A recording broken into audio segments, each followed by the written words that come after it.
Hey, everybody, and welcome aboard the Tabletop Express. I am Chris, one of the conductors here on the Tabletop Express. This is my top 20, and I'm joined by a special guest, Chris Porter. Welcome back to the Tabletop Express, I should say.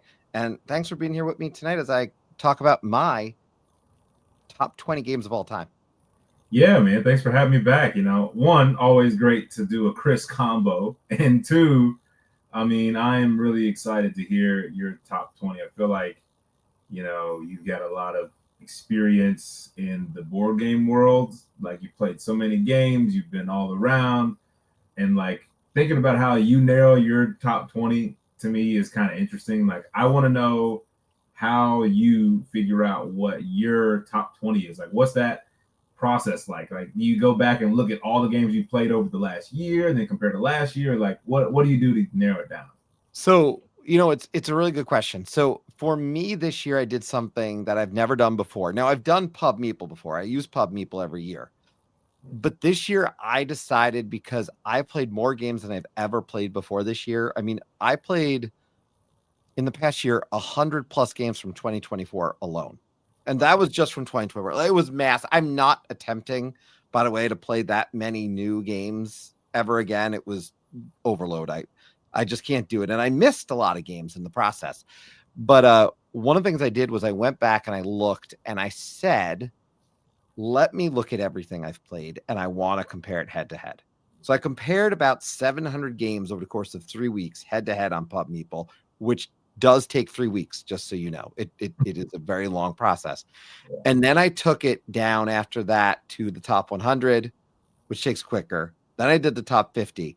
And the funny part about all of this, by the way, is I got to the top 20 and something felt off. So I actually reverted back to my top 30 and I did my top 21. There was a collection of 21 games and I knew one of them was going to drop off into the 21 spot. And I did that 5 times because it only took like 5 minutes to do that one. So this was over like 3 weeks that I did this, but it really did change the list a little bit. So there's going to be some changes this year for people who've watched the list every year. And I'm excited. I'm excited to show it. Before I get into that list, by the way, got to say hello. It looks like Marcel is ready to rock and roll. We have who else here? Danielle, who had a great list the other day. I hope everyone had a chance to check that out. Joseph, I do hope that you enjoy the list. I think you will. And yeah. And I see Ryan has asked me to do the Express Proud. So yeah. And before I kick off with my list, let me just do a quick reminder. Community Choice is in the Discord right now. So I'll drop that link again later tonight on the Discord, but I do want to encourage, if you're in our Discord community, one, you could join our Discord community, and please participate. But our Community Choice comes out next week, and that is a live call-in show version when we do that. So that is a standard episode of Call Aboard where you get to be part of a show. So I want to encourage people in that. But hey, I don't know if you're ready, but I am ready to talk about my list. Dude, let's do it, man. I'm pumped. I'm excited. Well, let me bring up the big board. Ryan puts these big boards together, by the way, for everyone, for all our lists, and they're really awesome. And I just always want to express my thanks to him. So with that note, so thank you, Ryan. So my number 20 this year is one that has been on my list from the beginning. It's never not been on the list. It started on my list at number 9 in 2022. And that is one that I guarantee you, well, I don't want to guarantee, but I have to assume most people have played.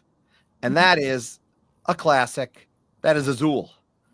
So Azul's dropped quite a bit because Azul last year was definitely, a higher number. But when I talk about Azul being 10 last year, still being on the list, it is, it has dropped, but it's still here because I just think it's a special game. I am wondering how Duel is going to impact it, and if that's maybe impacted my train of thought as I went through some of this, because I did like Azul Duel quite a bit. But I think this game is special. I think it is it is obviously one of my favorites of the modern classics that are now out there. And it is a game that I've got a chance to play now so many times, introduced to so many people, and this is one of those ones that honestly, any event I'm going to, Anthony and I are doing board game events with our small business, and Azul is always there. And it is a game that I think is welcoming. I I just personally, it's hard to see it actually this far down, but I went with the results because, like I said, I went through so many lists. I'm gonna respect the results of it, with the head-to-heads that happened, but there's a lot of really great games out there. So, number 20, yes, still in the top 20, but, it is a big drop from last year. Yeah, Azul to me, this is cool that it's in your top 20 because it is a modern classic, and it is one that I think is sort of a perfect gateway game for abstract games, like for people that don't really know what that means. This is like a great abstract game to like introduce people to. And I'm curious, like, because Azul is one of those games that has got a trillion iterations of it, and it's got dual. Do you distinguish between iterations when you're making your list? Like, if you really loved Azul chocolates and you like Azul this, do you loop them into one Azul as a whole? No, it's a fair question. I consider Azul like the OG Azul when I say this. So this isn't like the Azul series. This is Azul, the OG.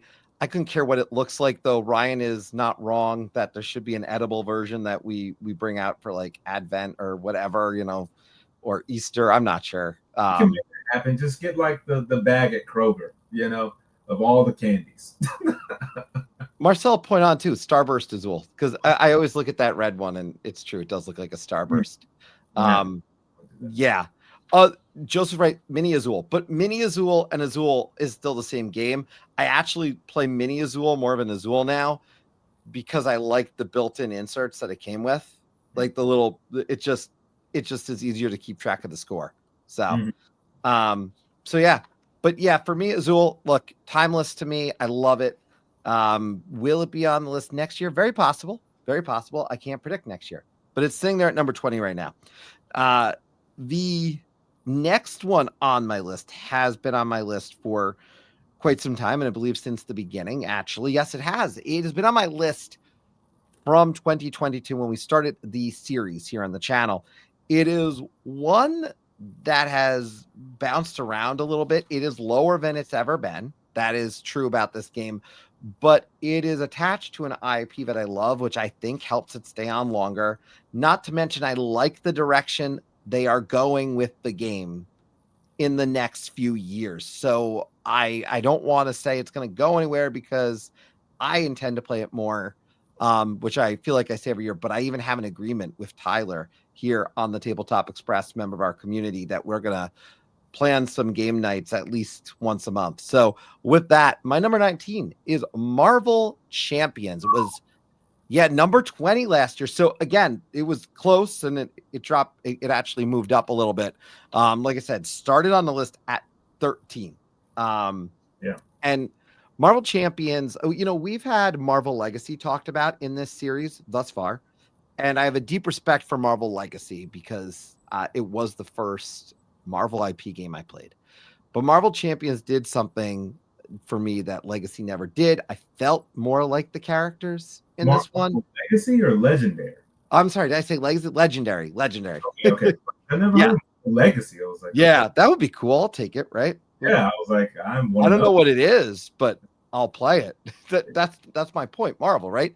Yeah. But Marvel Legendary, again, I never felt the attachment to it in the long run. I also noted this on the video the other night, that I also couldn't get a hold of all the good stuff for it. So now this one might run into that problem for people now.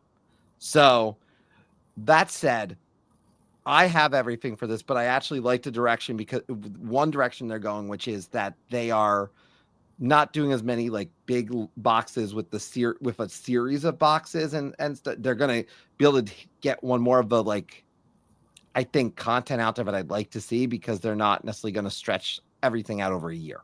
So a lot of characters who I'm looking forward to might be there. I'm down with this, by the way. Doom, get Doom in there. Now Doom makes sense these days that'll show up, but Doom will make it in next year when they do. Oh yeah. Oh, definitely. But look, it's a game where I can do the deck building, but I don't have to, right? I can take the pre-constructed. I feel like most of the characters over time have really started to feel like it. There's some duds in there, like the old early Hulk, things like that. Yeah. But yeah, this is a great game to pick. I feel like this is going to be in a lot of people's top games. It sort of, like you said, saved Marvel Legendary in a sense. I know they're different games, but it allowed a very new experience for people, and it looks better, to be honest. I agree. Like, it looks better, the graphic design's better. It's kind of like TCG world without having to be in the TCG world, so I think that this is great. Yeah, I'm a big fan, like I said, and I even like here, one of the screenshots here. This is Pestilence and Famine, and like some of the characters that are coming in here now. Like, I'm just excited to see them in here, and they some of them are deep cuts, and I like that. I like that we're getting some deep cuts. But the number 18 on my list is one that is, I believe, I forget if this is returning or if I had it on the list last year, but it is one that has a great story to it. And that is, my introduction to it came after I played it because I disliked another game a lot. Ryan already automatically knows what I'm talking about because he did the list, but he would know anyways. But when it comes down to it, I didn't like Caverna. And Ryan said to me, hey, have you played this game? And that game is a very special game to me. And that game is Agricola. And Agricola is a classic, certainly. I mean, this game, look at those look at these cows, look at these sheep. This game is special to me because, one, it came out of a really funny conversation I remember having with Ryan about Caverna, but also, man, it's cutthroat. And this was Ryan's number 5, by the way. This is a crossover. So definitely worth mentioning. My second crossover on the list, because my other crossover was with Anthony with Azul. So want to make sure I point that out. But Agricola, to me, the tightness of it is wonderful. And it's weird because, again, this was the original and then Caverna happened. And I just like this better because I like the tightness. I think it makes it a better game. I think Caverna almost got too open for me. And from a choice perspective, the choices are still hard in this, but I enjoy the tightness, and it is mean. And it's one of a few games I will say where I don't mind I kind of like the meanness. I don't always like meanness, but I dig it in this one. And it actually feels mean in this one. Like you are taking a choice that clearly someone else wants, and you feel it. There's other games on this list that you have to make tough choices, but it doesn't feel mean. And yeah, as Ryan says here, embrace the mean. Agricola, again, this is a classic. This is back on the list here, and it is at number 18. I know you've played Agricola, so yeah, Agricola, man. I agree. I like a little mean in my games. I think there's a good balance between having a collection that has some mean in it, that doesn't have some mean in it. I'm curious. Have you seen that they're redoing the art and everything for Agricola? I have. I'm good with what I have, though. Like, I don't dislike when they redo art. I haven't seen all the details of it. I know so I don't know every single redesign aspect, right? But I think it looks fine as is. So, I mean, it's not going to impact me and my copy, especially because my biggest thing, and I always point this out, when I play Agricola, I always play with, more than just the base core stuff. I'm adding in more to it. I'm adding more juice. But yeah, Ryan's not crazy about the zombie version. Marcel pointing out the art redo is wondering if there's any foreshadowing there. And I don't know, what I feel about the zombie version, but I like zombies, so I kind of want to try it. I didn't know there was a zombie version. That's Oh, new. there's a zombie version. Oh wow. Yes. Okay, I need to look into that. Yeah, there's a zombie and there's like the regular. By the way, Brian Chandler here. Good to see you, Brian. We hope to have. I know we're hopefully gonna have Brian's list back on here next year. I know Brian's got a lot going on this year, but we're gonna bring you back, and I can't wait to see your top 20, Brian, in 2026. But yeah, that is my number 18, Agricola. Sweet. So that's my number 18. My number 17, it has dropped a little on the list, but it feels refreshed for me. And I know it's going to be hitting the table because I have more stuff to play for this game. This is a game, and so you know, Chris, I don't always get into the battlers. Battling games as a whole, even playing like Star Wars Imperial Assault and other things, like they didn't get me. They didn't get me. A lot of time, minis on a board, battling a guy didn't always get me.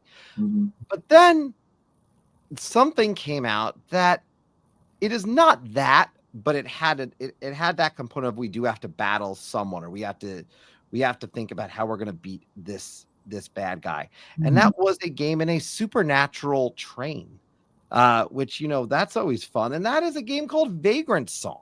When you said train, I knew where you were going. Yeah, and Vagrantsong is one of these games. It was 14 last year, so it has dropped a little, but it has maintained my interest. I do have a solo play of it that I had going, so I've been doing that, but almost planning a reset, especially that I now have all this new good stuff to play with. They also added, with the more recent expansions, some other ways to actually replay the first one, replay all the original stuff. And then Marcel pointing out the acrylic standees. That stood out to me. Visually, I love the acrylic standees. The world is really cool. And it does add that camp phase in, you know, where we do make critical decisions. And we are getting new junk cards that are helping our characters. So we continue to be able to upgrade and evolve. And I do like the story. The story doesn't overstay its welcome. It's, you know, there's a new vagrant that you're not a new vagrant, but a new haint that you're dealing with. You are a vagrant. And I just like it. The vibe of it, everything, the pulling the pieces from the bag, not knowing what you're going to get. Really enjoyable stuff. By the way, Dan in the house, looking forward to seeing you here. I appreciate you stopping by. By the way, yeah, got to get it back to the table. Marcel, you heard it right there. Do that. I might have to encourage Marcel to get to the table with me, quite frankly, with my copy when I see him too. And it is a game, by the way, Chris, I feel like I can play again and repeat a scenario, and I don't mind. And that's what I think is interesting, because if I play it with different people, I do have to do a teach, but I have enough people who know it now that I feel like I could play through another scenario if I wanted to go back to something I really liked. Even though I know some of the results, if I'm doing this a year later, I'm not going to remember. So it's not like a legacy in that sense. Obviously, some stuff will be spoiled, but you're not going to get the same thing every time around. So I think he's done a good job with this game to add a lot of replayability.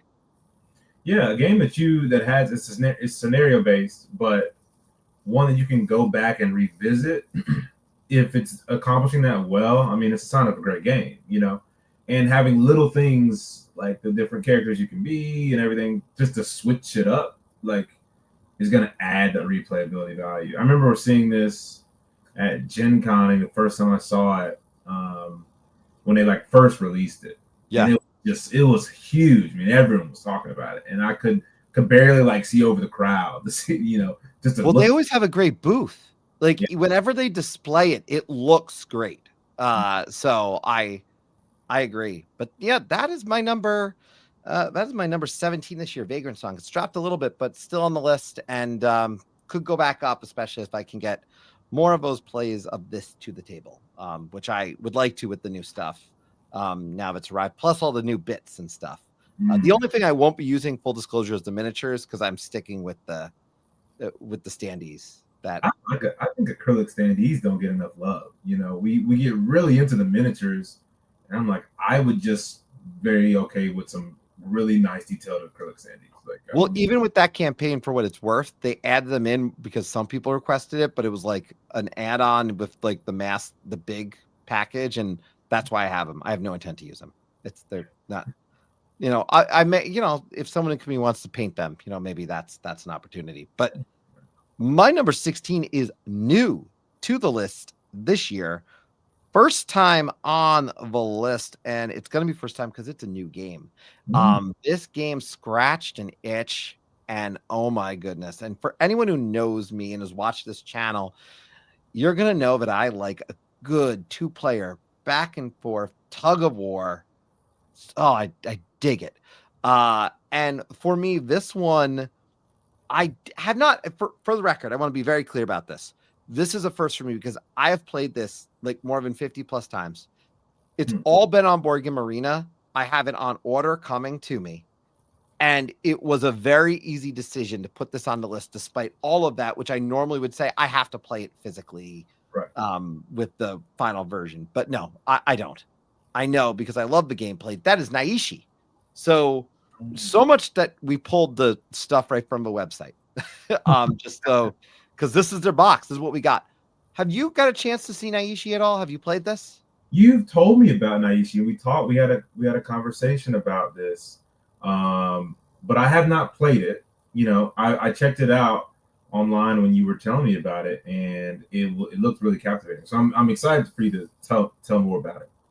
So yeah, it's really interesting because in Naishi you essentially have we are building essentially a set of cards in front of us based on that middle section. So if you can even see it kind of right here. Maybe when I zoom in, it'll do that. And it does. Yeah. So we're taking those cards from the middle to bring them to our side.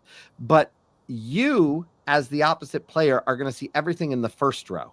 You do not see whatever is in my back row. So what's really interesting about that is all the cards score in different ways. So there are certain cards like the Naishi card itself that's going to score in the middle particularly well. And there's another card that's going to score around next to those cards particularly well. There's other cards like the fields that if you get a bunch of fields together, they have a multiplier. There's forts. There's actually one of the sets of cards. If one card's in the front and one's in the back, you're maximizing points. So there's all these different ways that the cards play. But the other piece is there's a board, if you look on the right-hand side there, where you can play essentially your missionaries, right? To rearrange territories, rearrange your cards. One of them, though you will lose your token for doing it, will take a card from the opposite side of the board. Oh. So it's really deeply strategic. But every game is going to be different. And I agree with this right here. It is a game that the rules are simple, but it's going to take a while to master. And it's really, again, it's a game I cannot wait to get to the table with the final product that is coming to the States. That said, it is amazing. Yeah, and Squirrel is here. I went to Cliff Squirrel. Here it is. Squirrel is part of a group order that we did. And Ryan's right. It's nasty when you steal that card because you can only do it once. But someone, if you realize, because you got to have an idea of where people have moved their stuff around and what they're trying to accomplish, because certain stuff scores better when it's hidden on in that back row. Yeah, I just recommend people check this out. It's on Board Game Arena. You can go try this right now, and I guarantee you, if you like 2-player games, you need to look at this game and play it because it is something special in my opinion. I mean, it looks fantastic, visually, and also I feel like it's doing this kind of set collection, lane battler a little bit, but like in a different way, approaching it a very unique way. And I think that's something to really appreciate, it looks great. It looks great. So visually, yeah. And a few things here. That stealing motion, by the way, that got mentioned, Marcel's pointing it out. It's true. you're handicapped the rest of the game. Right. So once you've stolen, you've now only got one. And one of the abilities that I want to point out is you can play it to one of the spots, and it allows you to move a card from one spot to another spot. Mm-hmm. So, for example, from your front row to your back row. So you're definitely going to need to be able to do that. When you only have one token to do that, you are going to have to take an action to recall the token back to you. So imagine only having one of them. So when you take the steal action, it's got to be big. It's got to be big. Yeah. So I love this game. It is new to the list. Like I said, that is my number 16, and that is Naishi. Great pick. My number 15, you're going to hear this a few times tonight. New to my list. This is a game that was introduced to me by Ryan, and he said, Barrows, you have to try this. I'm pretty sure that was his exact words. It's only going to take 15, 20 minutes. We can get a game in, come over to your house. We'll put it on the table. We'll probably end up playing another game. I said, okay.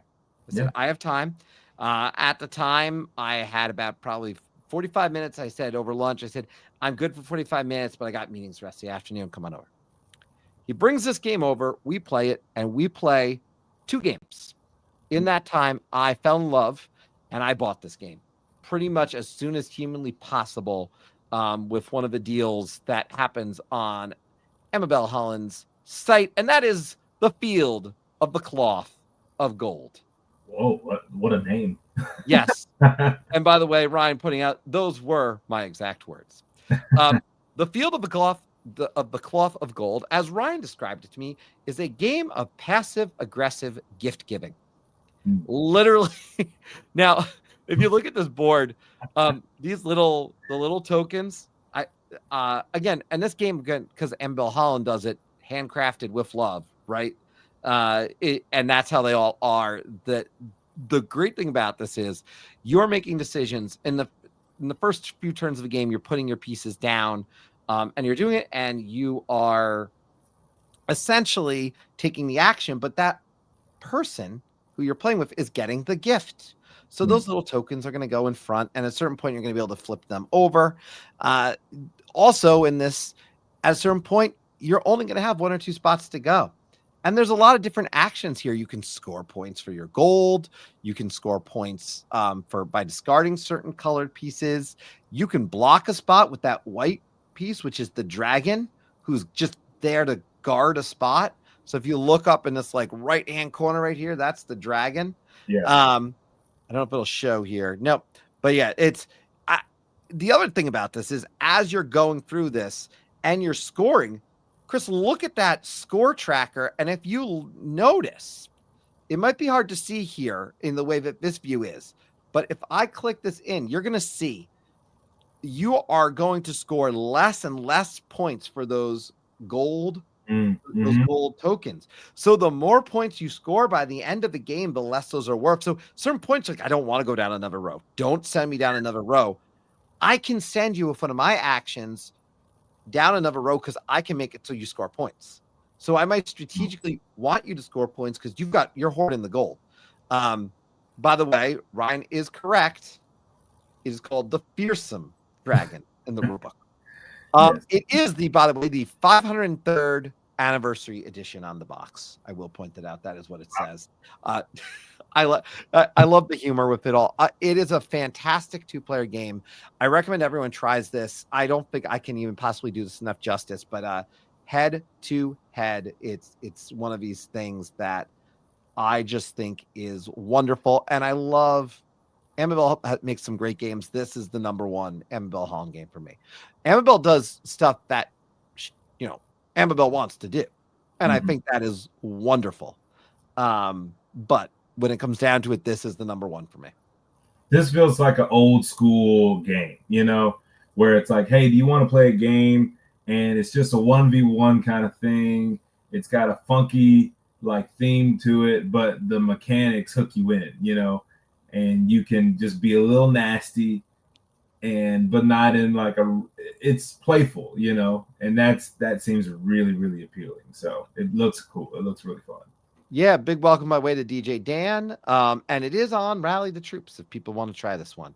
So I am happy to play this with anyone. But yeah, that is new to my list. That is number 15. So this next one is not new to my list, but it almost wasn't on my list. And I was talking to Marcel, who was in this community at the time, about the game. And I was saying, man, I really need to play this again. And I want to play this, and I got to play it with my son because some of the stuff is not online. And I play it online, and I'm playing it online all the time, and I love it. But what's in the box is what makes it really special. And every year that I've talked about this game, because it's returning to the list this year, it's been on the list, I should say. It's been on it the entire time. It came in at number 16 originally, and it's here at 14 right now. That is That Time You Killed Me. Peter C. Hayward does this game. And this is why I say it almost didn't make my list, because I've been playing it so much online. And I had to take a step back. And I said to my son, Des, let's play a game. We played a game with some of the stuff that gets added after you complete things, after you accomplish stuff that opens up new gameplay opportunities. And I always say I don't want to give it away. This game has been out for ages. I got to tell you, there are boxes in this game that you're going to open up when you accomplish stuff, and they open up new ways to play. I say this all the time to people. Do not judge this game by Board Game Arena, because you're going to say, oh, it's samesies. It's samesies. But I love what the box adds. Now, you have these cool modules in it. Like, as an example, the first module that you're going to go into is one where you can plant a seed in the past, which makes it a bush in the present and a tree in the future. Then when you jump to the future, you can push the tree down on top of that person. Oh, fantastic. And the concept of the story is that you are time travelers who one of you invented time travel, one of you pretended to invent time travel, and you're trying to kill each other. Yeah. So one of you can take credit. Fantastic. You need to play this. I just tell people you need to play this, and don't let Board Game Arena can teach you the core gameplay, but you got to play the game and actually open the boxes, open the envelopes. Like, you're not going to understand why this is on my list until you've done that. Full disclosure. So. Yeah, I think that most games, BGA, it's great to play just because we get more games in, but they're meant to be physical, and this is one that I think the theme, the components, like you really. Well, there's literally things that are not on Board Game Arena that they cannot add because it would just be totally spoilerly. Like it, like literally different ways to play. Yeah. Game changing stuff. So yeah, for me, I'm going to just tell people to play this. It's still on my list. I'm so glad I was talking to Marcel that day, because I think it made me really think about the game and why it was on my list. And and when I did that pub meeple that particular day, it was sitting at like 21 or 22. Yeah. This was one of the ones that was sitting in a group of 7 games that I just did not know where it led. So yeah, that is my number 14. And again, that was 16 when I started this list in 2022. So it has stayed on the list. My number 13 is new to the list. It is not a new game, but it was new to me. And it is a game that I have fallen in love with very, very, very quickly. Some of you played it with me at PAX Unplugged, which is where I purchased it. And I'm glad I did. There's a expansion coming out for this that I'm excited about. And it's not incredibly complicated. The concept of it is simple. The theme of it, I think, is hilarious. And that is Rebel Princess. I knew it. I knew you were going this. I knew you were going with this one. Yeah. So look, Rebel Princess, look, the hearts comparison is there. You don't want to collect certain cards, right? You can make that comparison all day long. But here's the deal. The fact is, you start out with these cards in the middle, that these cards in particular, you don't know what's going to be under them, how they're going to change the game. That's incredibly important. You've got the frog, the 8 card of one particular suit, the animal suit, that is really a prince. So he is worth 5 proposals. And here's the thing, at the heart of this game, you are princesses trying not to get proposals. I mean, I introduced this to someone at an event the other day, and they're just like, oh, I like that theme. Now, like, it was a I think it was 5 or 6 women at a table, and immediately like, oh, we're playing that. And I was like, I captured their emotion. I then took that to another table, which was a family. They had the same reaction. So like everyone was like, I can get behind this idea. This is a fun concept. Yeah. And when I introduced it to some folks who had played Hearts and other stuff, they started to say, oh, I can see it, but there's a lot more to this. But it's still, I don't think it's hard to grasp, but I do think sometimes you have to look in the book maybe to see like what this card means exactly, or really grasp like the start of round card. Yeah. But other than that, I think this game is delightful. I will play this on repeat. Danielle saying, by the way, that this is on her shelf of opportunity. And Marcel regrets not getting it. Dan picked up on this, by the way, because I know Dan, thanks to playing this at PAX Unplugged, he has everything coming to his house as well, from my understanding. So, yeah, Rebel Princess, I fell in love with this very quickly, and very glad to have it in my collection. Yeah, this one is one that I got a demo of at PAX as well. And I only didn't pick it up just because you know, it's a classic trick tech. You got to have 3, and it's usually hard for me to always get that played regularly. So I was like, well, I'll just play it at my game store rather than buying it. And like you said, there is like a little bit of text and everything sometimes, and I got to read, but gameplay is pretty quick. You know, it plays quick. The theme is incredible. The art is incredible. Yeah, good. This is cool. Very cool. Yeah, and there is another expansion coming out, which I need to. It is one of the. I'm not picking up a ton of new this year. Is one of my goals. I really want to try to get back. We've talked as a channel trying to get back to some of the games that we just have on our shelf and are not playing, Right. or haven't had a chance to play the shelf of opportunity. But yeah. So, by the way, Ryan also pointing out, because he always ends up getting stuff from people's lists, wondering if this is one he's going to get from my list. And if it's one in both of our collections, like I say, it's always a big deal because we can borrow from each other. But yeah, Rebel Princess, love this game, 2023 game, and one that I adore. So yeah, my number 12 on the list is probably not going to surprise people who've known me for the Discord. You've seen me play it. We've played it online. I've talked about it, and I was really excited after that first play that I wanted to play it more. You will know this card. The best hint I can give anyone is the early issue with this game, quite frankly, was bent cards that were warping a little bit for whatever reason with that first copy, that I had to literally put a crud of heavy stuff on it to eventually straighten them out because I didn't want to bother them.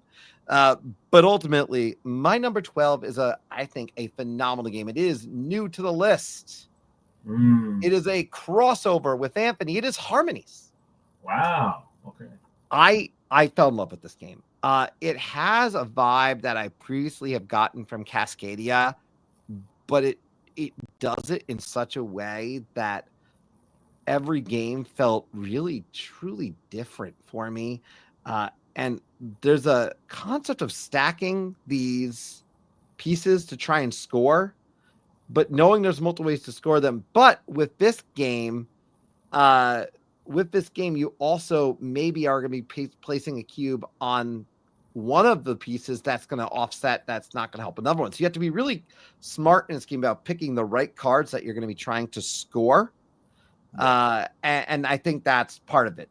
It's also got that tactical feel to it, Chris. So it's like that reaching into the bag. Like, I don't get me wrong, I play this on Board Game Arena, and I'll do it all day long, and I'll play it anyone who wants to play.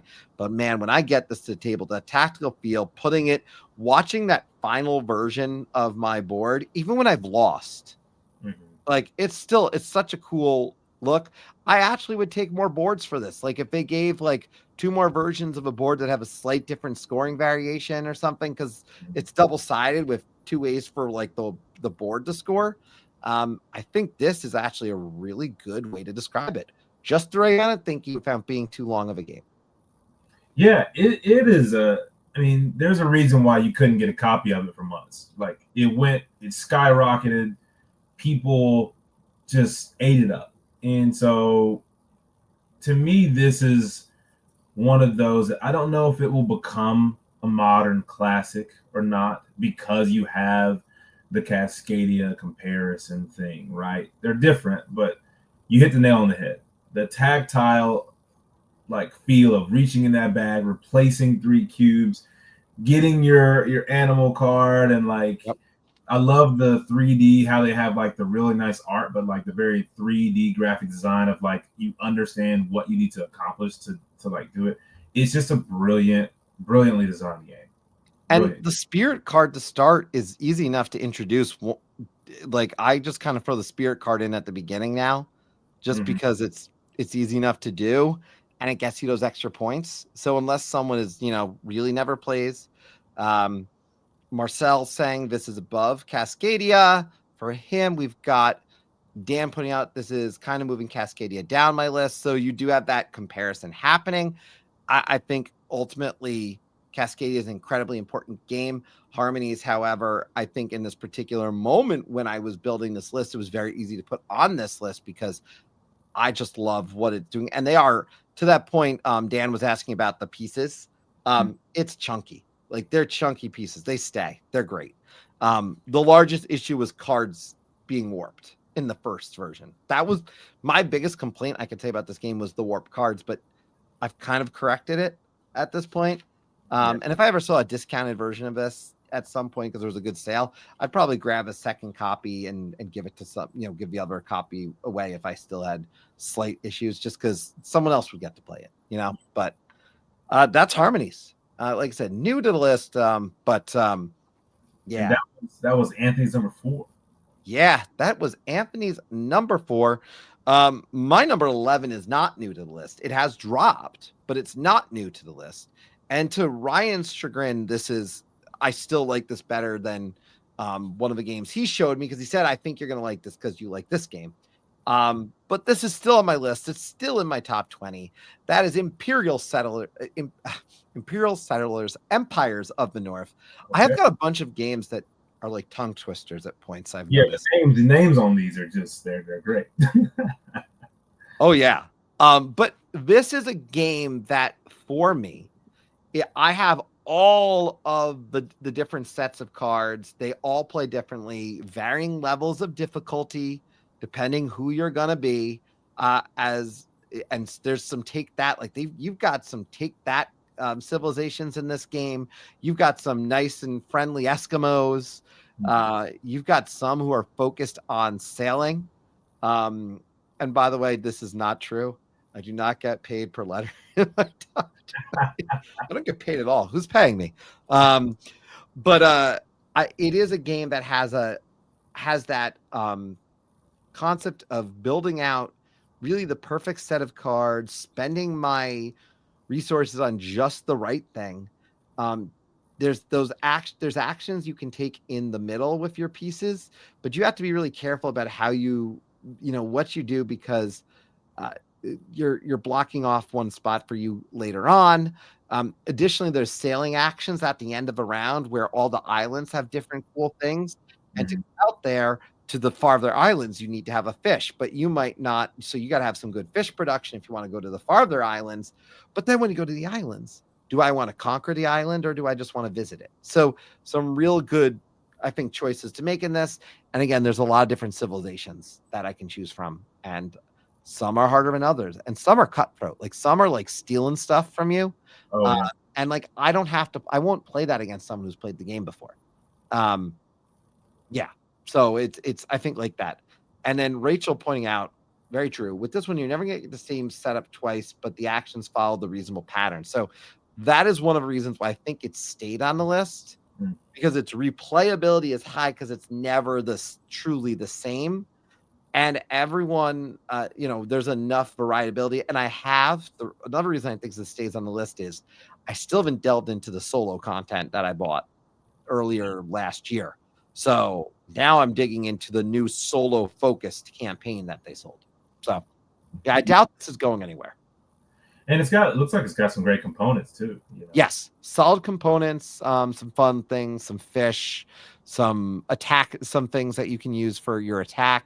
And again, like I said, some civilizations are more about attack, but for the most part, you play pretty friendly with each other until you get to some of the later expansions. So Okay. I don't play those though with like a new player. You know what I mean? I'm not going to bring that deck Yeah. that's going to be mean to you into those ones. Yeah, you start them out light.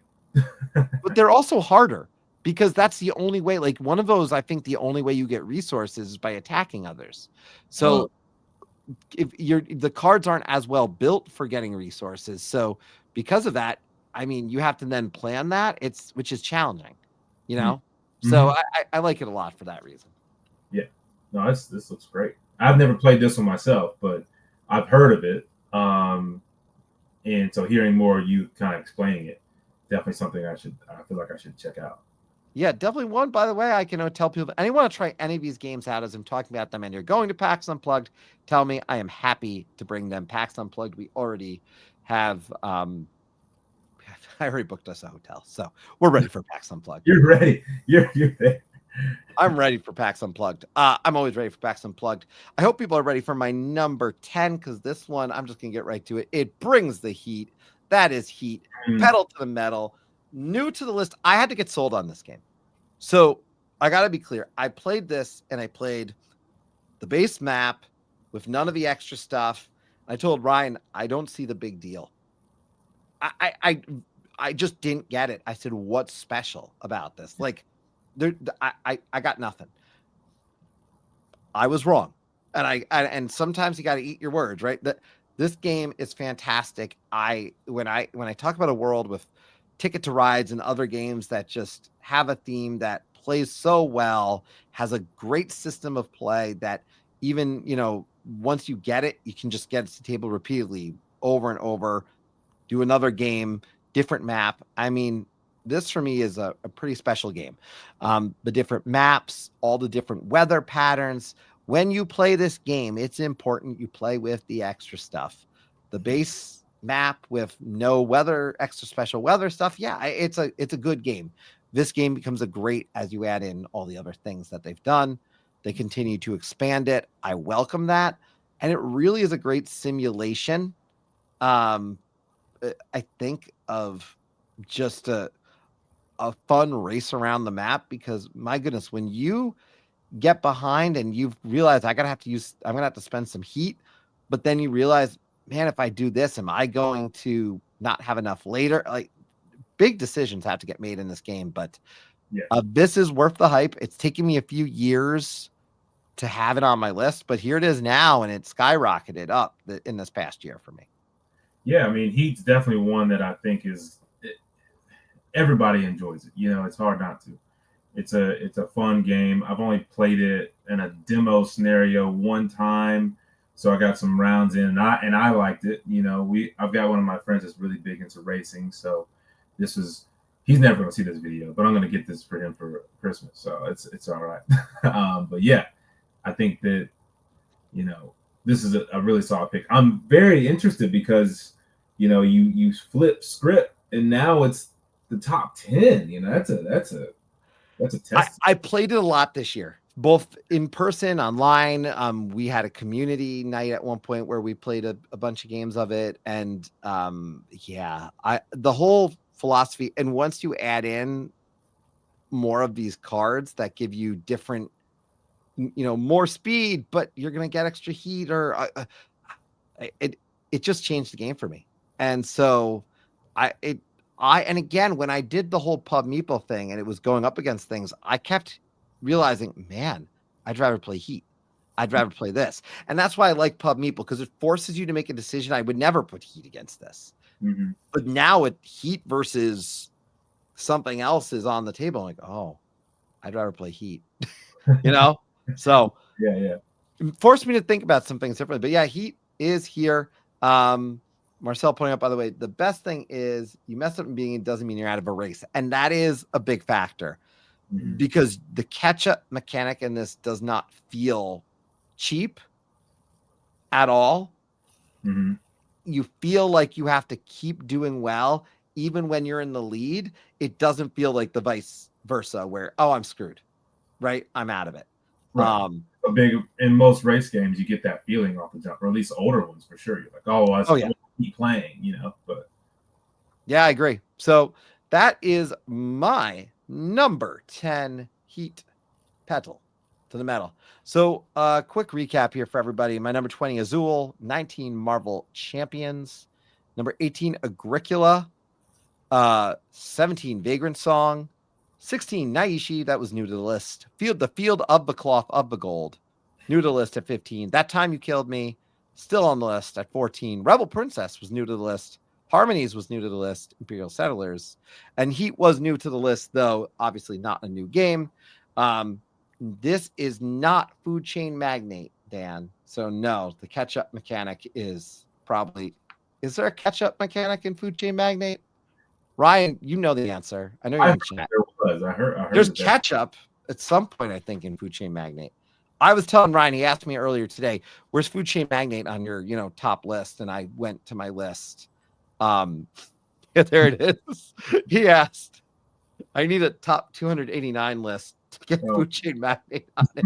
I'm not a Food Chain Magnate fan. Oh, the catch-up mechanism is an expansion. Okay, there it is. Why isn't in I can't even say because of the words. Why it should be an egg expansion. Oh yeah. I was restaurant. There is an egg expansion for the game Chicken, for what it's worth. Oh, well, I guess there you go. Well, then I'll take that. Yeah. All right. So look, we are now looking. We've got to number 10. I'm excited to go into number 9. It's new to the list, but not new to my heart. That's too much pun, according to Ryan.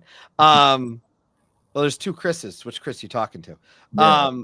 So number 9 on my list, not new to me. I've talked about this a lot over the years, and I don't know why I didn't put it on the list before, but I think it's because I had not played enough of it. And you'll understand when I say that, because it is a legacy game. And I needed to get to a certain point to say, this has the power for me. This is not the legacy game, a legacy game that necessarily is going to be well known for its deep strategy. This is a legacy game that is more known for chaos and on occasion a broken rule book for the original game. But for all that's worth, the experience of this game has been a top 20 experience, and we're not even done with it. It's on a hiatus because the group that gets us together for this game hasn't been able to get together in the past year, but I can't wait to play it again. And that is none other than Betrayl Legacy. The chaos of Betrayl Legacy. Oh my goodness. We have had so much fun in my with some of my friends playing this game. You are families to go into this house. The house will evolve over time. Stories will happen. You will make choices. Everyone will play a different game when they play this game. And yes, cards technically will be destroyed or ripped up, but there are very clear memories I have of this game, moments in this game that I go, man, when I did that, I wish I didn't do that, because now every time I see this card, I realize I'm the fault of that one. You can see that card all at the end. I was Bruno in the house until I was eventually killed. So Bruno did get killed, but Bruno survived 3 games. So, and there's switches and changes. There's times when not everyone might die. There's all these different things that happen. Yeah, we quote this game. Marcel's spot on here because Marcel's one of the people I played with. Yeah, we quote this game years later. Decision, and we're still haunted because the last decision we made opened up this total holy shit moment. Yeah. Right, and I'm like, but then it's like, all right, hopefully we get to play it next year, and it's been 2 years, but I cannot wait. And no, we do not talk about Bruno. Bruno's in the past. I think we've played through about half of the game, and I'm happy to put it here. If you play Betrayal and you don't like the way Betrayal works, I don't think this is gonna change that for you. But I think I do think they fixed some of the rule book issues to some extent, but it's not perfect. Be ready for wonky. But it's a wonderful experience for me so far. And yeah, I adore this game. And the experience there's so many great stories. The worst part is I can't tell them all because I give people things away. But amongst us, oh my goodness, it's great. Yeah, this is cool. I've never played Betrayal Legacy, so this is definitely a good insight into this. And Yeah. I love if a game can have you quoting it for years, then there's a reason why it makes your top 10. Yeah. There are decisions you will make that your group will remember and be like, you remember when you did that? Yeah, I know. I know. You know why this card is in the game? You made that decision. Yeah, I know. I'm aware. And stuff happens in this game. Rooms change, things. It's cool. That's as much as I can say. But yeah, Betrayal Legacy would be my number 9. My number 8 is not new to the list, but it has dropped. This list, by the way, at this point, I don't know if I have any more new. I think I'm through the new, but I'm not sure. But I will say this one has dropped. And a few games have dropped this year, which tells you other ones have moved up. And this one is one that's special to me. I don't see it dropping off my list anytime soon, but it's still in here in the top 10. It is my favorite Shem Phillips game. It is my favorite Shem Phillips game. You will play with both expansions when I talk about this. You are not going to not play with the expansions when I say this. Ryan, in particular, he knows I'm talking to him because he's only played a base game, and you need to play with expansions. That is Raiders of the North Sea. Raiders of the North Sea. Actually, I am excited, incredibly excited, because I was actually able to order finally, because they put out the Kickstarter end of last year, and I'm going to finally have the playmat for this game. Okay, cool. It makes me excited. But Raiders of the North Sea has a worker placement functionality that's a little bit different. I put a worker down, I pick a worker up, I take both these actions. Mm-hmm. I am resource collecting, I'm building my clan of Vikings. I mean, it doesn't sound as exciting for some people when I start with those basics. But all that said, when you add in these expansions, when you add in the fact that you've got, so many different ways to score points with them, you're sending your people on essentially a trip to their doom, might bump me up a significant amount of points for multiple reasons. This game for me just stays in the top 10. I love the combat with the cards. The dice are there, but they're not. You're gonna get the win, generally speaking. Like, you're not going into a spot and the where it's like you're counting on the dice. You know what I mean? It's almost, am I going to get the next level, right? Am I going to get the higher reward more so than anything, which I like. And again, I think it evokes the feeling of Vikings, and this is my favorite Viking game. There are some great Viking games. I'll give a spoiler away. Nar is not on this list, but I love Nar. Technically a, kind of a Viking game, right? So, but yeah, this one is special to me. I do say play with both expansions. It adds enough.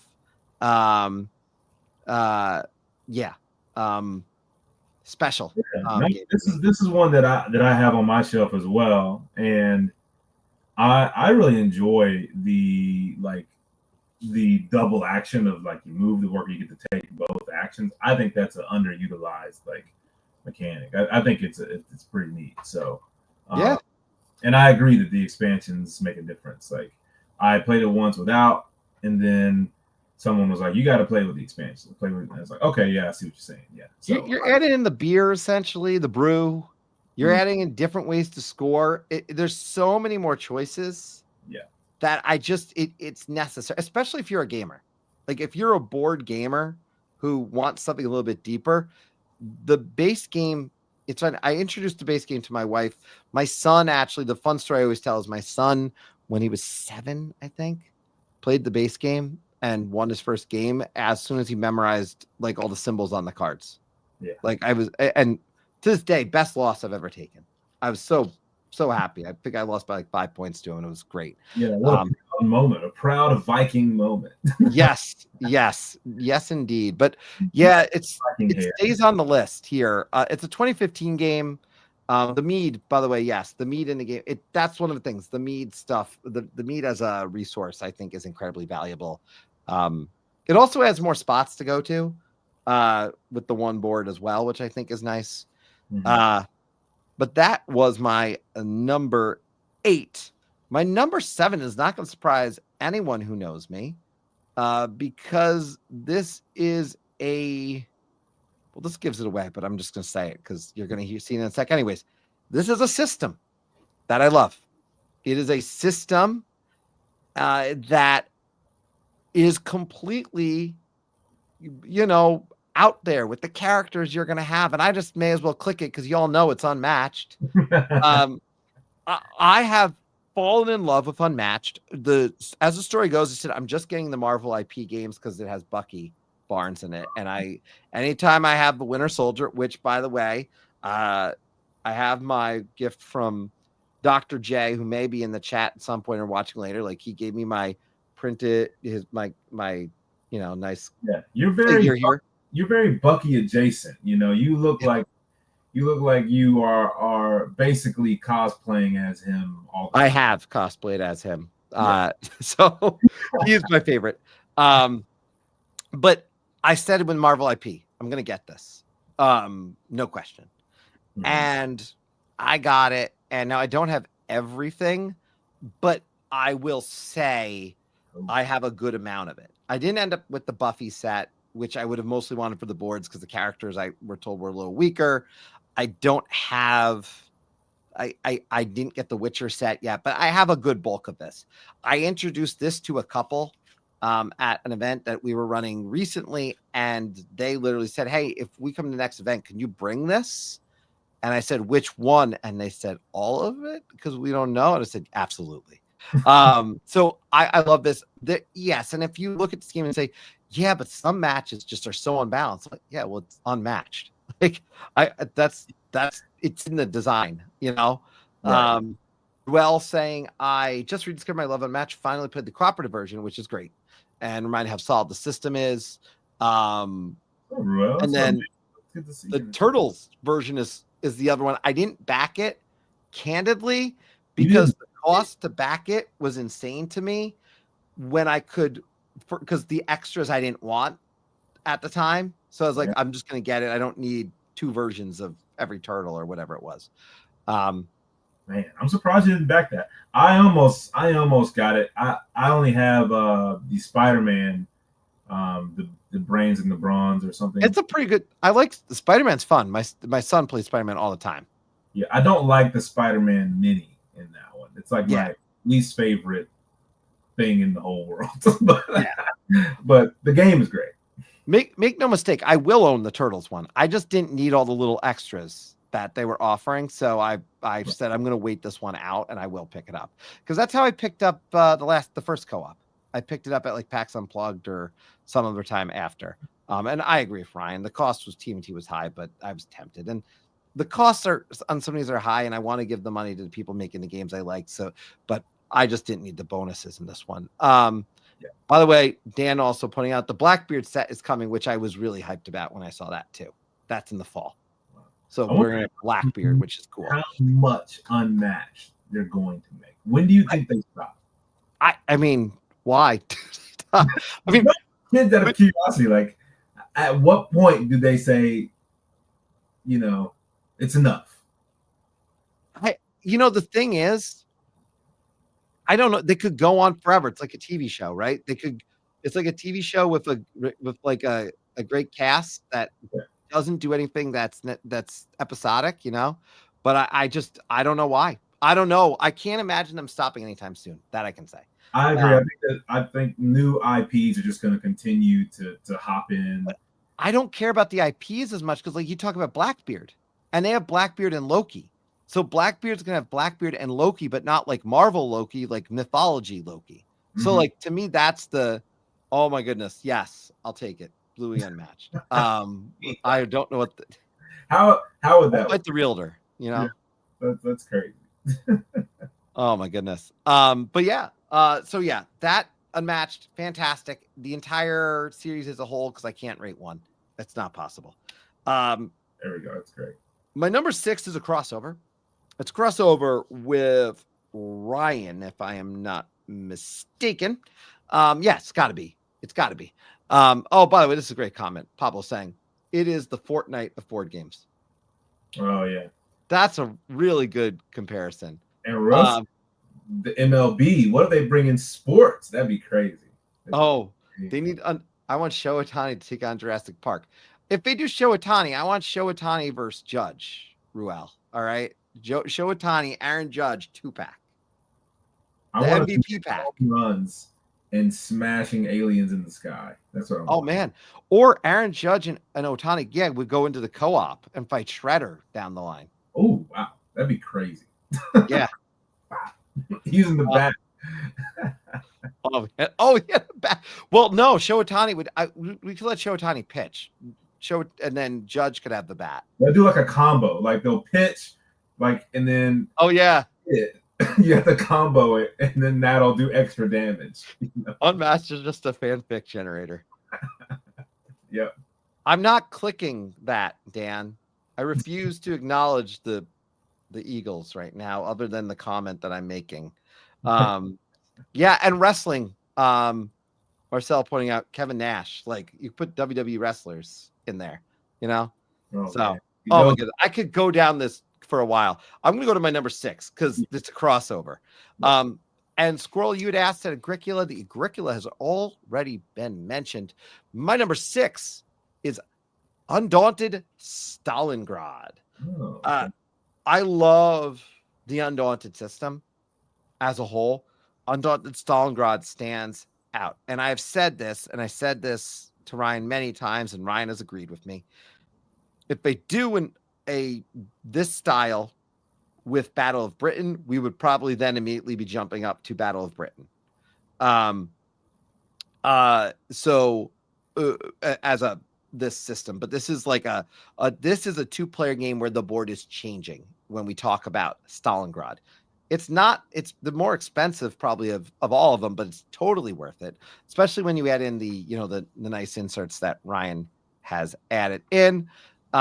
I think when it comes to this game, the tug of literal war, the initiative system where I have to get rid of a potentially valuable card to go first, only to make sure I can take the action I need, or maybe protect myself, or do something I need to get where I need to go, to get my troop out and maybe get to a location, with changing goals and initiatives for each mission as we go through.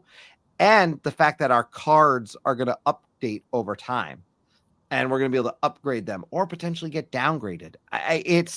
The system is so good. I don't think there is a better game in the Undaunted system than this game.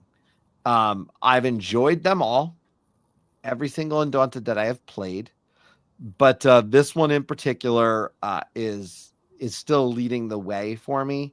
And what a great game. And I would sit here and play it again with someone else and play the other side if I was doing it, but lots of different units. By the way, Marcel pointing out this is way better than watching the Boston Bruins. Appreciate that. And Ryan saying we need to get back to this game. And I know we do. We really do. So yeah, Undaunted. Have you played the Undaunted system at all? Any of them? I have not. I know that they have various different things. War is not I've never been into like war theme. Like, so if it's a war game, like old school, I just in one ear out the other. It doesn't even like compute in my head. But yeah, it's all they're great. This is one that I wasn't always into. This one I did, though. I've been told if you talk to people who play like war games all the time, they won't even, like, some would not acknowledge it as a war game. Someone told me like the hardcore war gamers would say it isn't. I don't know how true it is, because I don't do like the big 6-8 hour war game scenario things, anything like that. This one is a whole different beast for me. But yeah, theme of war usually just doesn't like compute. But oh yeah, I know there's a big difference between the war gamers and like this. Oh totally. But yeah, this is cool. I love the modularity of the look of it. Yeah, real saying I need to play more Undaunted. Really like the original. And yeah, Joseph, I get it. This one, if you have a chance to try, I recommend Battle of Britain. I will just say I like the system because you've got to actually like rotate the planes so they can turn around, and like so it adds a whole new level. And I do like the space one, but I've only played it once. So, Okay. My number 5 on the list is not in any way new to the list, but it is yet another 2-player game. Earlier, Ryan pointed out this is my best 2-player list. It currently has a lot of 2-player games, I admit. This is one that I really like that takes a political scenario and puts you on one side or the other. You could be the editor or you could be the president of the United States. And that is what I think is a phenomenal game. And my number 5, Watergate. Nice. Cool. I adore Watergate.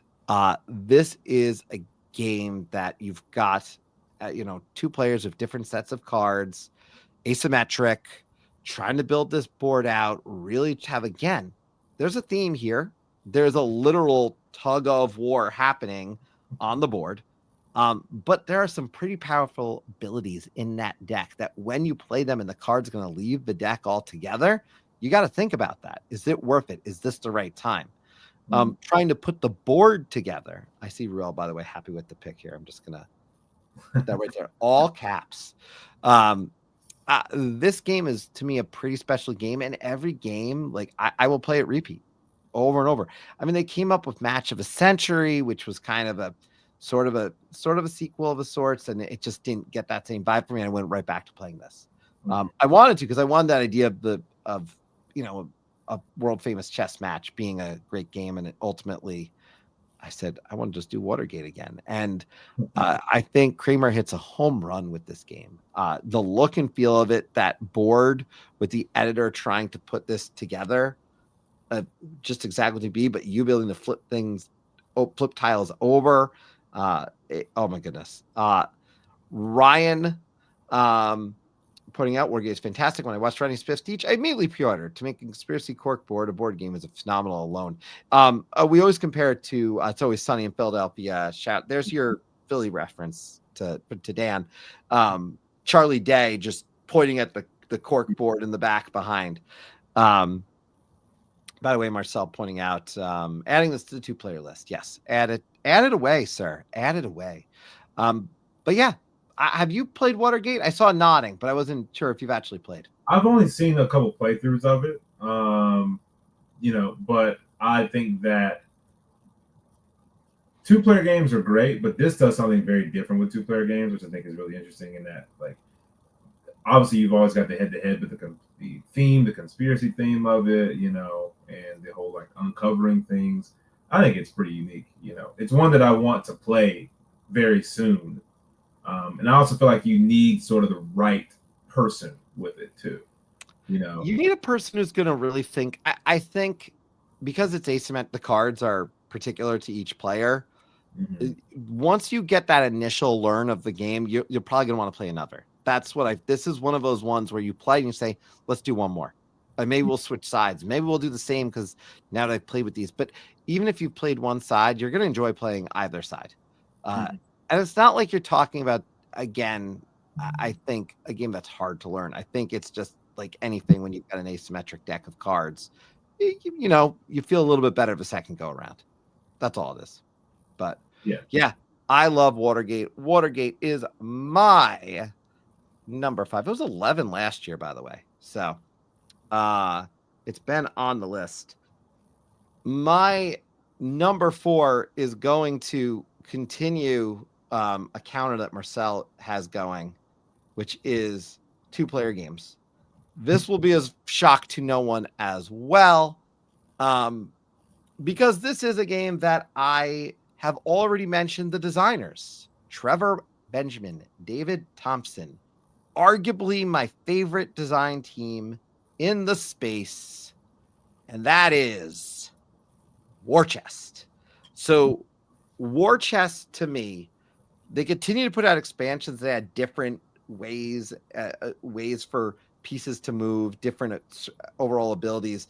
But this game for me is a masterpiece because the draft mechanic of random cards coming out, especially that there's so many different units, random unit cards, drafting them up, figuring out which one you're going to want on your squad, so to speak, right? And then realizing after that, whatever I pick better be good, because if I pick first, my next person's going to take 2. And then you have this back and forth of who am I going to pick? You're trying to pair them. When you play with someone who's played the game more, certainly it's going to help because they, you know, it's probably balances a little bit better just because you know how certain abilities might pair with other ones. But I do think I can put it to the table with anyone. I do add the expansions, multiple expansions in to it because they add different abilities. For example, on the side of this board, you can't see it here when I make it full, but there's cards which you're able to use the initiative token for. So as you're able to use one of your tokens for, not just to take initiative, because normally taking initiative is incredibly important, but there's other ways to use some of your pieces to get some different abilities, maybe put more people out, and that's varied from game to game with those side pieces. You can add siege units and all these other things in the game. So expansions definitely continue to evolve it. But yeah, I love it. It's it technically plays more than 2, but I would never play it with more than 2. I would always play this with 2. Yeah. No, this is one that that's new to me. You know, I see a lot of people saying that they really enjoy this in the comments too. So I think this is one that I've gotta find a way to play sometime. We have to change this. I'm happy to help you. I have yet to play it. Don't worry, we'll make that happen.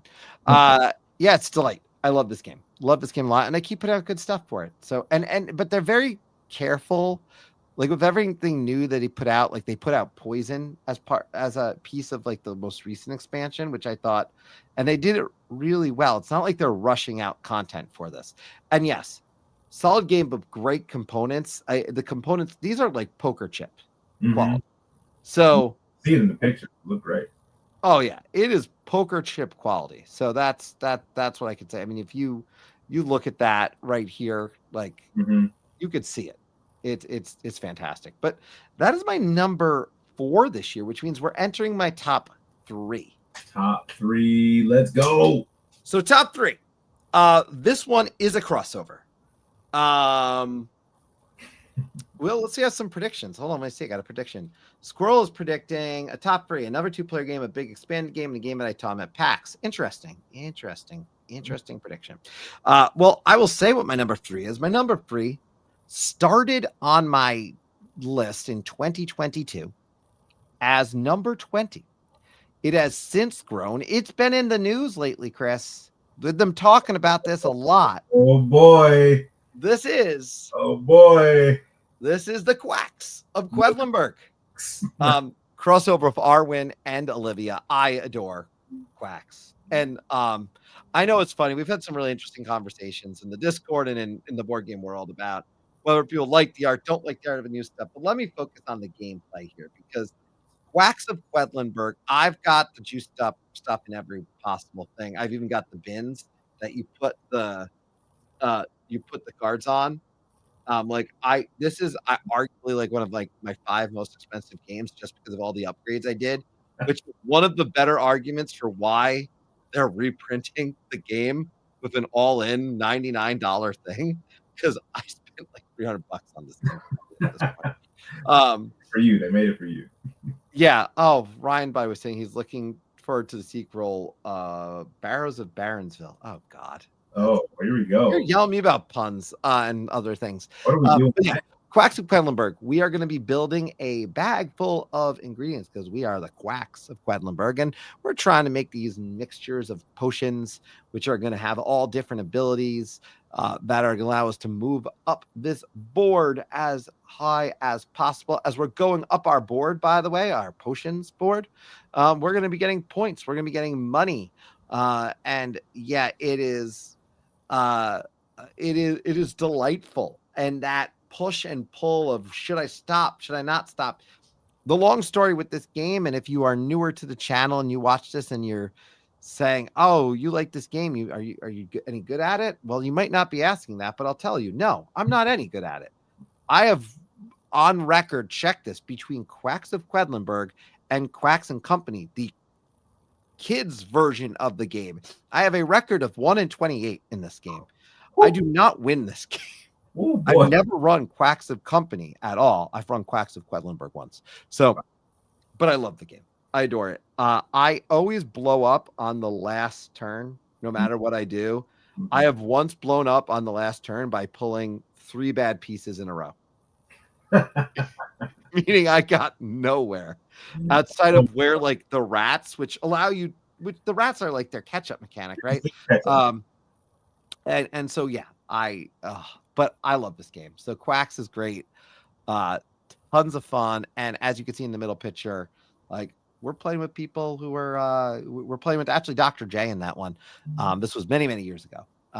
Long before Discord and all those worlds existed for us. We were just playing over Zoom or something there. So doing from a distance. That was, I think, during COVID actually. So Okay. Yeah, I mean, Quacks it is a classic. It is a classic. There's a reason why they're redoing the art is because they want more people to experience the gameplay, and that is because it's a fantastic game. I suck at it too, man. It must be a Chris thing because I don't think I've ever won a game of Quacks either. well, you should play me because one of us can. Well, then again, we need more than 2 people, so that probably doesn't work.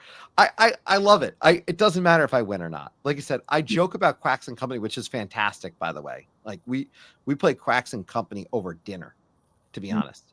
I have not played Quacks Duel yet, so I don't. I have plenty of Duel games to try. That is one of them. I'm dying to try Quacks Duel, because it's Quacks and it's Duel. And the powers of Chris combined, we lose. Sounds accurate. But crossover though with Arwen and Olivia, and that is my number 3, which means there's 2 left. There's 2 left. At this point, if you've watched my videos before, you might have an idea of what is in these top 2. You might also note, hey, Chris, there's some stuff missing because you added a bunch of stuff, and I promise I will tell you all of what that was. For those who don't know. But my number 2 is the OG bigger modern board game that I played. Ryan, not Espin, but Ryan Farrell, who I started this channel with actually years ago just to do like a live playthrough, like during COVID at one point of I don't even remember. But OG Ryan, as I call him, and I played this game. He introduced it to me, and that is Scythe. And I fell in love with Scythe. Scythe is in that top 4, top 5 most expensive games in terms of upgrades and whatnot. But man, the world of Scythe, let me be really clear about something too. There are, I know, prescribed ways that maybe you start your turn, like 3 or 4 things, and you get certain combinations. I can't tell you them. I've never learned them. I don't care. I just play the game the way I want to play it and go to town. Yeah. I have fun with it. I know there's way, but then once the world opens up, because that's one of the biggest complaints we hear about the game is, well, you can program your first 3 or 4 turns. Okay, I know. Now, technically, I have the modular board. I can do that. What puts Scythe here? I want to be extremely clear. Some of the expansions, but Fenris, also Fenris. Because the Rise of Fenris put this game over the top for me. The Rise of Fenris as a campaign, adding some new neat things that I can add into the game. Man, there's a lot of meat to this game. And the idea that we've got these big lumen tanks and we're really not fighting each other most of the time because it's not really the most important thing to do. Yeah. I like that. I like that there's area control, a little bit of battling. The battle system's simple enough. But it's not a game where I want to go out and fight. I want to get the right resources and I want to duplicate my actions because we have top row and bottom row actions. And if I can do both as much as possible, I'm in a good position. Plus, I can end the game at any given moment, but I might not want to. So I like all of that about this game. It to me, it's special. It started on my list as number 1. It's bounced between like 1 and 3. I don't think it's ever got outside of maybe 4 at most. I'd have to check my doc on this, but yeah, this is number 2 for me. That is Scythe. It is crossover with Olivia, who was number 18 in our series. So for her pick in her video with Arwen, number 18. Yeah. I mean, Scythe it's a classic too. You know, it's one of those that I think there's a reason why there's variations of it. There's expeditions and everything too. I mean, it's a hit. It's a hit game. So I don't. I played it once. It's a longer game for me, so it wasn't one that I was like, oh man, we got to play it again. But I really Right. enjoyed the one time I played it, and it felt like it was doing something totally different. Very. You go when you think you're going to be fighting the whole time. You're not. And I like that. I like that about it. So.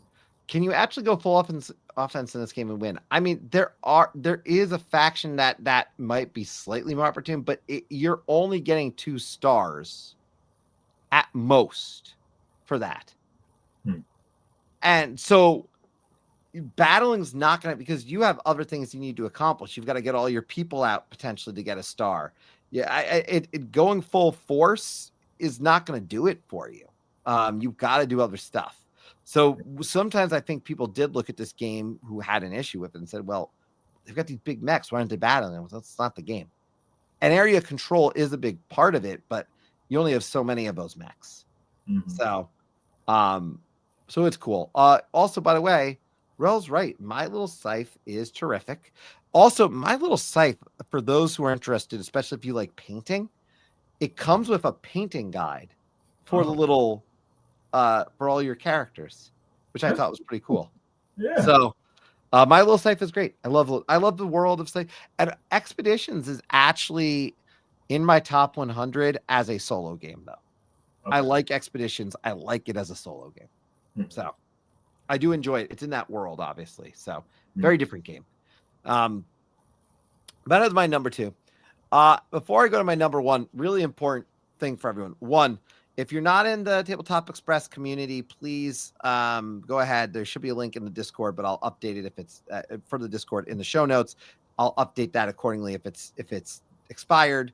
But we'd love to have you in the Discord. We have a community top 20 that we do next week. All of you can put in your top 20. And that will help us determine what the community's top 20 board games of all time are.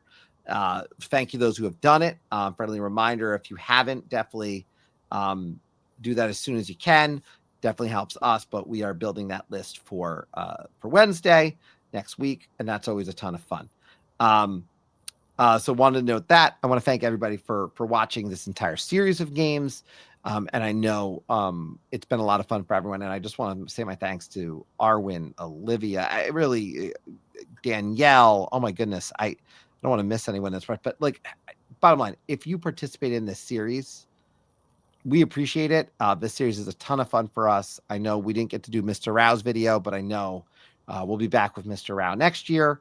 And we'll bring Brian Chandler back next year as well. So the series continues to do well, and we have a lot of fun with it. But with that, I will say, no, I didn't miss you. You're obvious. I don't need to state you. You're the Tabletop Express. Oh, God. Ryan's being dramatic over here. They will remember this. They're going to totally mention this on a call aboard probably.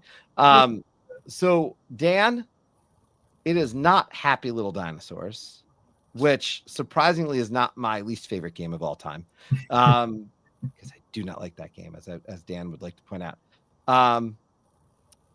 But that said, my number 1 is one that will surprise no one who's watched this list in a long time, because my number 1 has been my number 1 since 2023.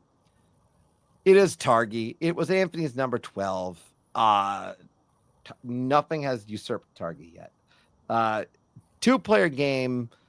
The cards on the border are all going to be the same. The cards in the middle are going to change. We are taking actions by placing our workers on the outside and then at the intersecting points, getting resources, playing the game to build tableaus that maximize our scoring, I should say.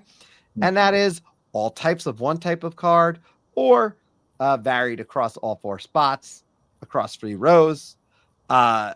Yes. And in the end, it's a very straightforward game, but my goodness, this is my favorite game of all time. It's my favorite 2-player game.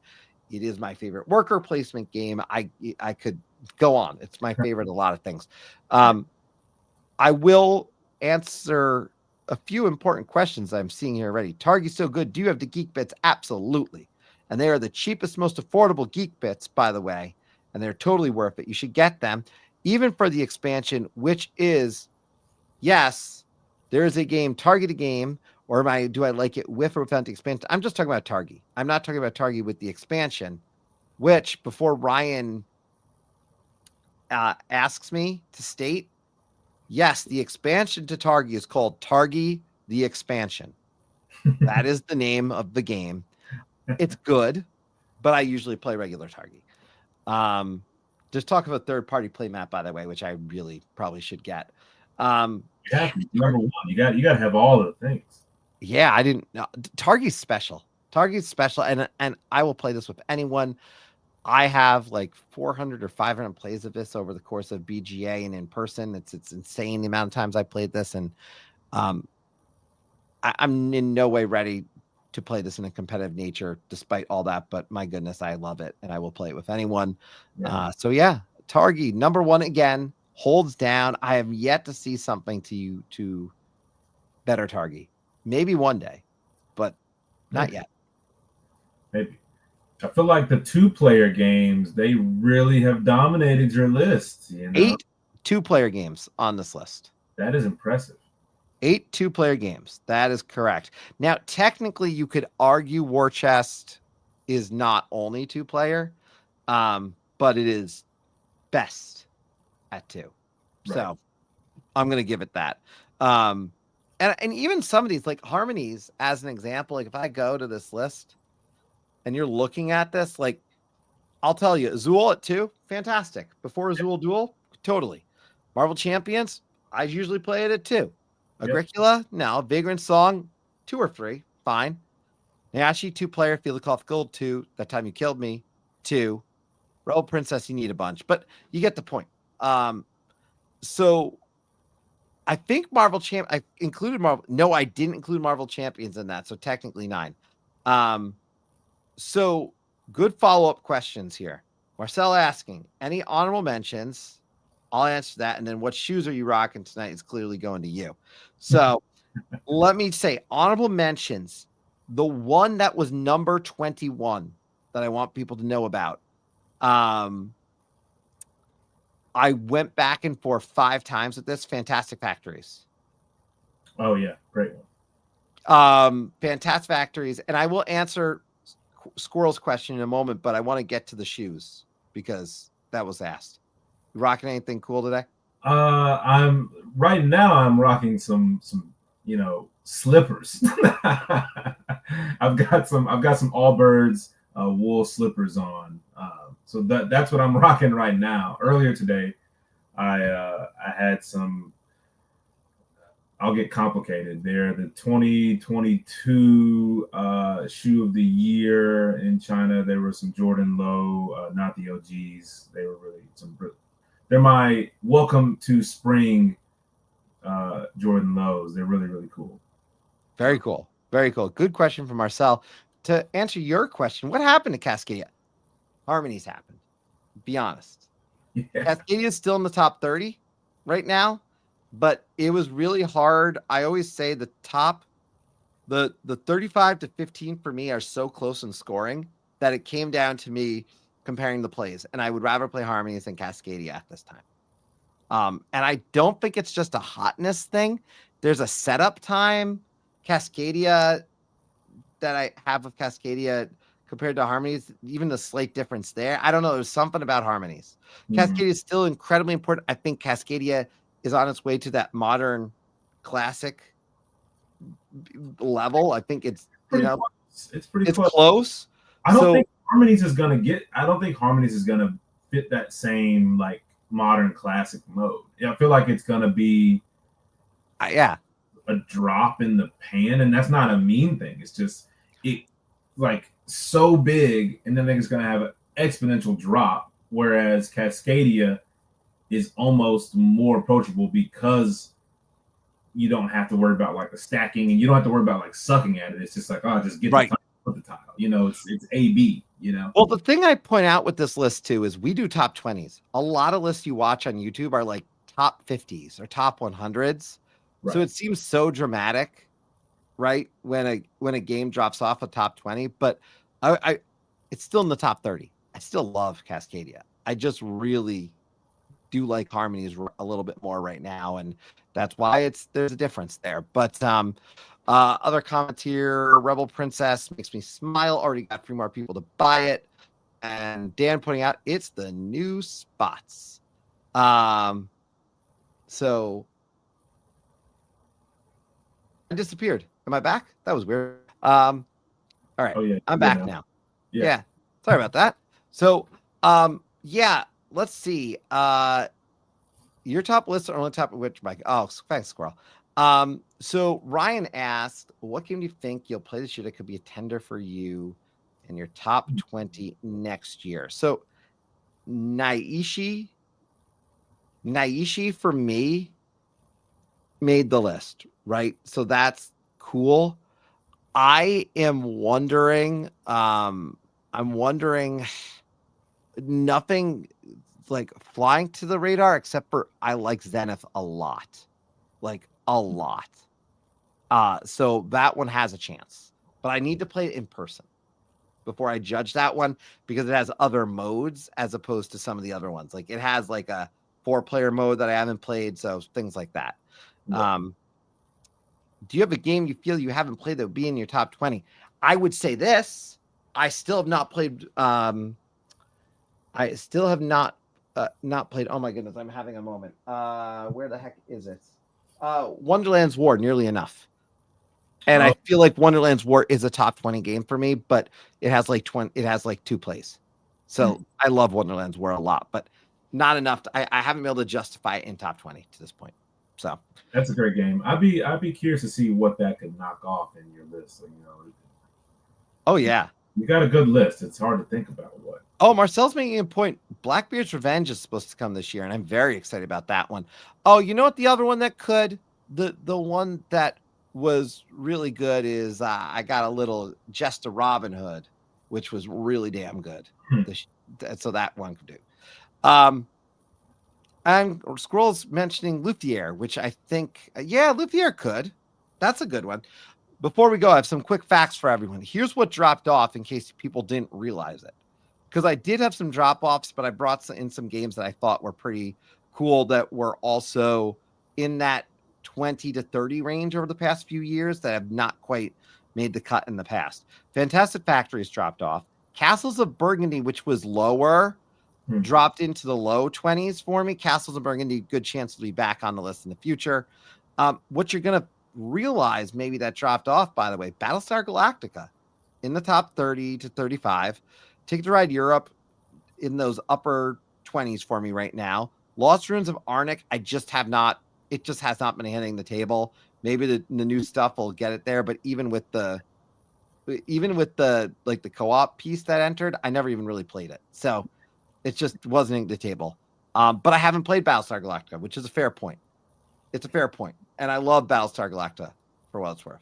And then Taverns of Tiefenfall is the other one that fell off, which I do really like. And it's interesting. Some of it wasn't about plays for me because I play Fantastic Factories all the time. I play Castles of Burgundy all the time. Ticket to Ride Europe, I play a decent amount. So Battlestar Galactica had been on the list for years, and not moved despite that. It was just that against the value of some of these other games.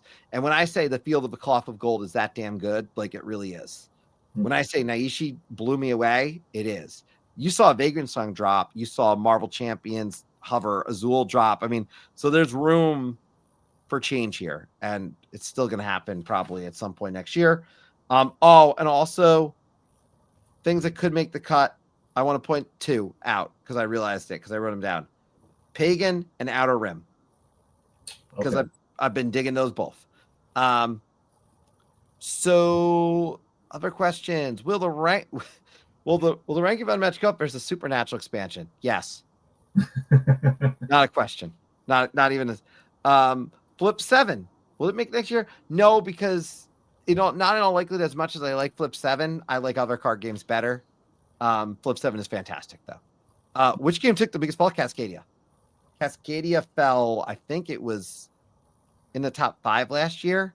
And I just, again, if you weren't here at the beginning when Chris and I were talking, I have played from 2024 alone 125 different games this past year.